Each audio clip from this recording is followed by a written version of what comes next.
বলাররা মন্দ করেননি, নিজেদের কাজটা ঠিকঠাকই গুছিয়ে রাখেন রাবেয়া মারুফারা। ব্যাটাররা পারেনি আলো ছড়াতে। ভারতের গুয়াহাটিতে বাংলাদেশ তাই হেরেছে বড় ব্যবধানে। নারী ওয়ানডে বিশ্বকাপে শুক্রবার নিউজিল্যান্ডের কাছে হারলো 100 রানে। টস জিতে আগে ব্যাট করতে নামা নিউজিল্যান্ড 50 ওভারে 9 উইকেট হারিয়ে 227 রান করে। জবাবে 39 ওভার 5 বলে 127 রানে অল আউট হয় বাংলাদেশ।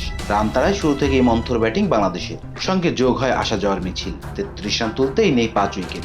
সেখান থেকে আর ম্যাচ জয় সম্ভব হয়নি। 3 জন ছাড়া বাকিদের কেউ 2 অঙ্কের ঘর স্পর্শ করতে পারেনি। বাংলাদেশের পক্ষে সর্বোচ্চ 34 রান আসে ফাহিমা খাতুনের ব্যাট থেকে। এর জন্য তাকে খেলতে হয়েছে 80 বল। 39 বলে দ্বিতীয় সর্বোচ্চ 25 রান করেন রাবিয়া খান। নাহিদা আক্তারের ব্যাট থেকে আসে 32 বলে 17 রান। নিউজিল্যান্ডের পক্ষে লিয়া ও জেসকের নেন 3টি করে উইকেট। রোজমিন মায়ার নেন 2টি উইকেট।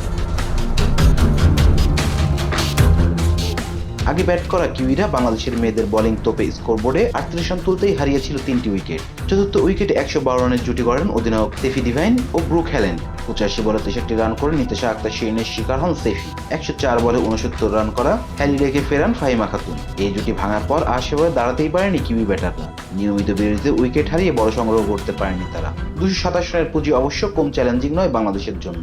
বাংলাদেশের পক্ষে 30 রান দিয়ে 3 উইকেট নিয়েছিলেন মারুফা আক্তার, নাহিদা আক্তার, নিশি ও ফাহিমার ঝুড়িতে 1টি করে উইকেট গিয়েছিল। Rezan Islam, B sports. Please subscribe our channel to get more information about Cricket World.